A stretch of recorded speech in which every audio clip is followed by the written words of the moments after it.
बातमीपत्रामध्ये आता पाहणार आहोत 25 मिनिटात 50 बातम्या अतिशय वेगवान स्वरूपात सुरुवात करूयात। पुण्यातील दीनानाथ मंगेशकर रुग्णालयातील गर्भवती मृत्यू प्रकरणात प्राथमिक अहवाल सादर करण्यात आला। यामध्ये रुग्णालयानं रुग्णाला भरती करून घेण्यापूर्वी 10 लाख रुपये मागितल्याचा निष्कर्ष समितीनं काढलाय। मात्र उपचार झाले नसल्यानं वैद्यकीय हलगर्जीपणाचा मुद्दा निकाली असल्याचाही निष्कर्ष काढण्यात आलाय। भिसे कुटुंबियांनी राज्य महिला आयोगाच्या अध्यक्ष रुपाली चाकणकर यांना पत्र लिहिलंय। डॉक्टर घैसास यांच्यामुळेच गर्भवती महिलेचा जीव गेलाय, त्यांच्या सदोष मनुष्यवधाचा गुन्हा दाखल करा अशी मागणी पत्रातून करण्यात आली। पुण्यातील गर्भवती महिलेच्या मृत्यूप्रकरणी पुणे पोलिसांनी दीनानाथ रुग्णालयातील सीसीटीव्ही तपासलेत। यामध्ये पीडित गर्भवती महिला रुग्णालयात 5.5 तास बसून असल्याचं प्रथमदर्शनी पोलिसांना दिसून आलं।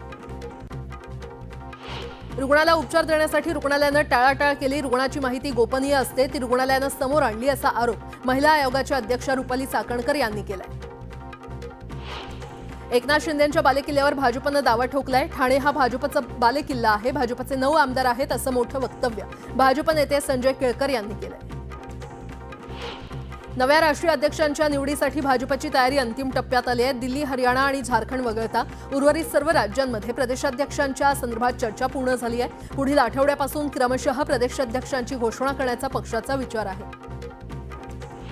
मंत्र्यांसाठी वापरल्या जाणाऱ्या सरकारी वाहनांच्या नंबर प्लेट अजूनही बदलल्या नसल्याचं वास्तव समोर आलंय। त्यामुळे नियम फक्त सामान्य जनतेसाठीच आहेत का असा प्रश्न आता उपस्थित होतोय। उच्च सुरक्षा नोंदणी प्लेट लावण्यासाठी 30 जूनपर्यंत मुदत वाढवण्यात आली आहे। महाड वरंद घाट मार्गे पुण्याला जाणाऱ्या घाट रस्त्याच्या कामादरम्यान शिवलिंग सदृश्य दगड सापडला। भरत गोगावले यांनी शिवलिंग सदृश्य दगडाची पाहणी केली। शिवलिंगाची तपासणी करून पुढील व्यवस्था केली जाईल असं गोगावले यांनी सांगितलं। चैत्र एकादशीनिमित्त पंढरपूरच्या विठ्ठल रुक्मिणी मंदिर परिसरात आकर्षक विद्युत रोषणाई करण्यात आली आहे। रोषणाईसाठी अत्याधुनिक साधनांचा वापर करण्यात आलाय। भाविकांनी सकाळपासूनच मंदिरात गर्दी केली आहे। नागपुरातील श्रीराम जन्मोत्सव शोभायात्रेत भारतीय संविधानाचा चित्ररथ आकर्षणाचं केंद्र बनला। भारतीय राज्यघटनेच्या मूळ प्रतीचं मुखपृष्ठ चित्ररथाद्वारे प्रस्तुत करण्यात आलं। दौंडच्या शिरापूरमध्ये बिबट्यानं एका शेतकऱ्याच्या 5 शेळ्यांचा फडशा पाडला। बिबट्याच्या हल्ल्यानंतर गावात भीतीचं वातावरण पसरलंय। वारंवार पिंजरा लावण्याची मागणी करूनही वनविभाग दुर्लक्ष करत असल्याचा आरोप गावकऱ्यांनी केलाय। बुलेट ट्रेन प्रकल्पाचं काम सध्या पालघर जिल्ह्यामध्ये युद्धपातळीवर सुरू आहे। मात्र हे काम करत असताना ठेकेदारांकडून अनेक नियम धाब्यावर बसवले जात आहेत। डहाणूसारख्या हरित पट्ट्यात देखील परवानगी नसताना खोदकामासाठी भूसुरुंग स्फोट केले जात असल्यानं परिसरातील अनेक घरं धोकादायक बनली आहेत। सांगलीत म्हसोबाच्या नावानं चांगभलच्या जयघोषात 3 दिवस चाललेली म्हसोबा देवाची यात्रा उत्साहात आणि शांततेत पार पडली। पालखी प्रदक्षिणेवेळी भाविकांनी गुलाल खोबऱ्याची उधळण केली। सोलापुरात विस्कळीत पाणी पुरवठ्याला वैतागलेले नागरिक रस्त्यावर उतरले। 2 महिन्यांपासून नियमित पाणी मिळत नसल्याची तक्रार करत नागरिकांनी रास्ता रोको केला। वर्ध्याहून नागपूरकडे निघालेल्या बसमधून प्रवास करणाऱ्या महिलेच्या पर्समधून 55 ग्रॅम सोन्याचा ऐवज चोरट्यानं हातचलाखी करून लांबवला। ही घटना नागपूर ते नालवाडी दरम्यान एसटी प्रवासात घडली असून प्रतिभा कांबळे असं तक्रारकर्त्या महिलेचं नाव आहे। नोंदणीची किचकट प्रक्रिया आणि मोबदला मिळण्यास दिरंगाई यासह अन्य कारणांमुळे शेतकऱ्यांकडून नाईलाजास्तव खुल्या बाजारात सोयाबीनची विक्री केली जाते। वर्धा जिल्ह्यात 12,21,000 क्विंटल सोयाबीनची खुल्या बाजारात शेतकऱ्यांनी विक्री केली। या तुलनेत हमीभावात 10% जास्त खरेदी झाली नसल्याचं वास्तव आहे आणि यात शेतकऱ्यांना प्रति क्विंटल 500 ते 2,000चा फटका बसतोय। येवल्याच्या शेवगे इथे शेतकऱ्यानं जनावरांसाठी साठवून ठेवलेला 15 ट्रॉली चारा आगीत जळून खाक झाला। आगीचं कारण अस्पष्ट असलं तरी अज्ञात समाजकंटक आग लावून पळून गेल्याचा संशय व्यक्त केला जातो। परळीतील वैद्यनाथाच्या मंदिरात गीता रामायणाचे सूर गुंजले आणि अमोल पटवर्धन आणि आसावरी जोशी यांच्या गायनानं रसिक मंत्रमुग्ध झाले। माणगाव शासकीय रुग्णालयाच्या हलगर्जीपणामुळे 14 वर्षीय बालकाचा मृत्यू झाला। गौरांग गायकर या 14 वर्षीय बालकावर उपचार न करताच घरी पाठवण्यात आलं आणि दुसऱ्याच दिवशी गौरांगचा मृत्यू झाला असा आरोप नातेवाईकांनी केला। लाडकी बहीण योजनेमुळे राज्याच्या तिजोरीवर थोडा ताण पडलाय। मात्र शासनानं इतर योजनांना निधी कमी पडू दिला नाहीये असं माणिकराव कोकाटे म्हटलेत। विरोधी पक्षातील नेत्यांकडे काहीही काम नाही, त्यामुळे उगाच काहीतरी उकरून काढलं जातंय अशी टीका कोकाटे यांनी केली। अहिल्यानगर कृषी उत्पन्न बाजार समितीमध्ये कांद्याचे दर पुन्हा एकदा घसरले। सध्या कांद्याला फक्त 800 ते 1100 रुपये प्रति क्विंटल असा दर मिळतोय। अवकाळी पावसामुळे आधीच उत्पादनाचं मोठं नुकसान सहन करणाऱ्या शेतकऱ्यांना आता कांद्याच्या घसरलेल्या दरामुळे आर्थिक फटका बसलाय। यवतमाळच्या पुसदपासून जवळच असलेल्या निंबीपाडी येथील शेतकऱ्याच्या शेतातील 2 एकरातील 300 पपईंच्या झाडाची अज्ञात व्यक्तींनी कत्तल केली। या शेतकऱ्यांचं लाखो रुपयांचं नुकसान झालंय। बदलापूर एमआयडीसीतून वाहणाऱ्या नाल्यामध्ये अनेकदा प्रदूषित फेसाळलेलं सांडपाणी पाहायला मिळतंय। महत्त्वाची बाब म्हणजे हे रासायनिक सांडपाणी नाल्याद्वारे उल्हास नदीमध्ये जात असल्यानं नदी प्रदूषित होतोय आणि यामुळे आरोग्याचा गंभीर प्रश्न निर्माण होण्याची दाट शक्यता आहे। यवतमाळ शहरातील एमआयडीसी परिसरात सुरू असलेल्या आयपीएल सट्ट्यावर पोलिसांनी धाड टाकली। पोलिसांनी 2 तरुणांसह 70,000चा मुद्देमाल जप्त केला। बदलापुरातून बेपत्ता झालेला 12 वर्षीय मुलगा गुजरातमध्ये सापडलाय। क्लासेसला जातो असं सांगून हा मुलगा घरातून निघून गेला। दरम्यान मुलाचं अपहरण झालं की त्यानं स्वतःहून घर सोडलं। या संदर्भात पोलीस तपास करतायत। प्रॉपर्टीचे बनावट दस्तावेज तयार करत उल्हासनगरमध्ये एकाची फसवणूक करण्यात आली आहे। या प्रकरणी प्रेम शर्मा नामक आरोपीला अटक करण्यात आली आहे। संगमनेरमध्ये खासगी दवाखान्याच्या डॉक्टरनं 16 वर्षीय अल्पवयीन मुलीवर अत्याचार केलाय। कनिष्ठ महाविद्यालयामध्ये शिकणाऱ्या मुलीला उपचारासाठी दवाखान्यात दाखल करण्यात आलं होतं, मात्र मुलीवर उपचार करणाऱ्या डॉक्टरनंच मुलीवर अत्याचार केला। दरम्यान आरोपी डॉक्टरला पोलिसांनी ताब्यात घेतले। छत्रपती संभाजीनगरमध्ये 13 वर्षीय मुलीला आई वडिलांची हत्या करण्याची धमकी देत एका विकृतानं अत्याचार केला। रिझवान पटेल असं विकृताचं नाव असून पोलिसांकडून याला अटक करण्यात आली आहे। पुणे जिल्ह्यात तळेगाव दाभाडे इथे मारुती मंदिर चौकात रामनवमी मिरवणुकीमध्ये अतिउत्साह तरुणाच्या अंगाशी आला। मल्लखांब प्रात्यक्षिकावेळी तरुणाचा चेहरा भासला।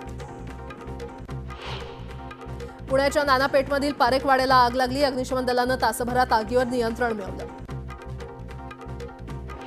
नामदार गोपाळकृष्ण गोखले यांनी स्थापन केलेल्या सर्व सोसायटीचे सचिव मिलिंद देशमुख यांना अटक करण्यात आली आहे। जगविख्यात Gokhale institute of politics and economics भीमत विद्यापीठात कोट्यावधींचा गैरव्यवहार केल्याप्रकरणी पुणे पोलिसांनी अटक केली आहे। माजी कुलगुरू अजित रानडे यांनी राजीनामा दिला होता आणि त्यांची ही चौकशी होण्याची शक्यता आहे। सायन पनवेल मार्गावर सानपाडा इथे एका ट्रॅव्हल्स बसचा अपघात झाला। पुण्याच्या दिशेनं जाताना दुभाजकाला धडक दिल्यानं हा अपघात झाला। या अपघातात वाहन चालक गंभीर जखमी झाला असून त्याच्या रुग्णालयामध्ये उपचार सुरू आहेत। नाशिक जिल्ह्याच्या 24 धरणात 41.59% पाणीसाठा शिल्लक आहे। भूजल पातळी खाली जात असल्यामुळे मालेगाव, येवला यासह नाशिक जिल्ह्याच्या ग्रामीण भागातील 484 गावं आणि 567 वाड्यांवर पाणी टंचाई निर्माण होण्याची शक्यता आहे। मुंबईला पाणी पुरवठा करणाऱ्या 7ही धरणातील पाणीसाठा वेगानं कमी होत असून सध्या या धरणात मिळून 33% पाणीसाठा शिल्लक आहे। पाऊस पडेपर्यंत हे पाणी पुरणार नसल्यामुळे मुंबई महापालिका प्रशासनानं आधीच राज्य सरकारकडे राखीव साठ्याची मागणी केली आहे। जळगाव जिल्ह्यामध्ये गेल्या वर्षी सरासरीपेक्षा 120 पाऊस झाला, मात्र आवर्तनातून पाण्याचा वारेमाप वापर आणि उष्ण वातावरणामुळे बाष्पीभवनाचा वेग मोठ्या प्रमाणात वाढलाय। त्यामुळे अजून 3.5 ते 4 महिने शिल्लक जलसाठा पुरवण्यासाठी जिल्हा प्रशासनाला कसरत करावी लागणार आहे। पीपीएफवर एप्रिल ते जून 2025 या तिमाहीचा व्याजदर 7.1% कायम ठेवण्यात आलाय। पीपीएफ हा भारतातील दीर्घकालीन गुंतवणुकीचा सर्वात लोकप्रिय प्रकार आहे। प्राप्तिकर सवलत मिळवण्यासाठी या गुंतवणुकीचा वापर मोठ्या प्रमाणात केला जातो। गेल्या काही दिवसांमध्ये गगनाला भिडलेले सोने चांदीचे भाव अखेर ट्रम्प इफेक्टनं कोसळले आहेत। नागपुरात एप्रिल महिन्यात केवळ 5 दिवसात चांदी किलोमागे जीएसटी विना 12,400 रुपयांनी घसरले, तर 10 ग्रॅम शुद्ध सोनं 2,300 रुपयांनी उतरले। जानेवारी ते मार्च 2025 या 3 महिन्यांच्या काळात सोन्याच्या किमतींमध्ये तब्बल 17,000पेक्षा अधिक वाढ झाली। अमेरिकेचे अध्यक्ष डोनाल्ड ट्रम्प यांनी लादलेल्या प्रतिपूर्ती शुल्कामुळे जागतिक बाजारपेठेबरोबरच शेअर बाजारावर देखील परिणाम झाला। त्यामुळे गेल्या 3 दिवसात सोन्याच्या दरात 2,700 रुपयांनी घसरण झाल्यानं ग्राहकांना काहीसा दिलासा मिळाला। गोव्यामधील वास्को द गामा इथून बिहारमधील मुझफ्फरपूर इथे साप्ताहिक एक्सप्रेस चालवण्याचा निर्णय घेण्यात आला आहे। या रेल्वेगाडीला कल्याण, पनवेल, रोहा, चिपळूण, रत्नागिरी आणि सावंतवाडी इथे थांबा असल्यानं कोकणवासियांसाठी ही रेल्वेगाडी फायदेशीर ठरणार आहे। 10वी आणि 12वीच्या परीक्षांचे निकाल यंदा कधी जाहीर होणार याबद्दल विद्यार्थी आणि पालकांमध्ये उत्सुकता आहे। गेल्या वर्षी 10वीचा निकाल मे अखेरीस लागला होता। यंदा 10वीचा निकाल 15 मे पूर्वीच जाहीर होण्याची शक्यता वर्तवण्यात आली आहे। याबाबत अधिकृत माहिती देण्यात आलेली नाही। राज्यात 2005 पासून म्हणजे गेली 25 वर्ष बंद असलेली लिपिक, ग्रंथपाल, प्रयोगशाळा, सहाय्यक अशा शिक्षकेतर पदांची भरती पुन्हा सुरू होणार आहे। त्यामुळे शिक्षकांवर सध्या असलेला शिक्षणेतर कामांचा भार हलका होण्याची शक्यता आहे। राज्यातील सर्व व्यवस्थापनांच्या शाळांमधील इयत्ता 1ली ते 12वी मध्ये शिकत असलेल्या सर्वच विद्यार्थ्यांची UDAS प्लस आणि सरल पोर्टलमधील स्टुडंट पोर्टलवर आधार नोंदणी आवश्यक आहे। त्यामुळे शिक्षण विभागाकडून पुन्हा एकदा 14 एप्रिल 2025 पर्यंत मुदत देण्यात आली आहे।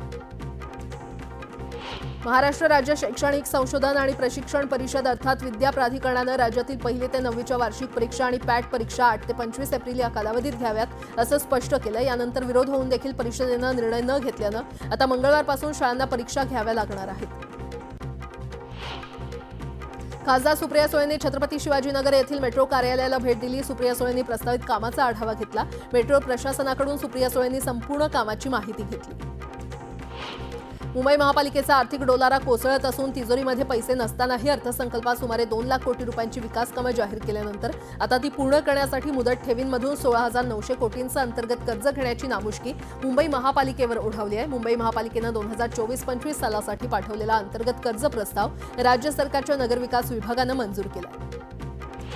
बेस्टकडून कायमस्वरूपी नवीन भरती केली जात नसल्यानं आणि निवृत्त कर्मचाऱ्यांची संख्या वाढत असल्यामुळे आधीच कोट्यवधीच्या आर्थिक संकटात सापडलेला बेस्ट उपक्रम आता सुरळीत सुरू ठेवण्यासाठी बेस्ट प्रशासनाला तारेवरची कसरत करावी लागणार आहे. सध्या 25,562 अधिकारी आणि कर्मचारी कार्यरत असून पुढील 2 वर्षात 25,000 कर्मचाऱ्यांपैकी निम्म्याहून अधिक कर्मचारी सेवानिवृत्त होणार आहेत आणि त्यामुळे बेस्टची डोकेदुखी वाढणार आहे.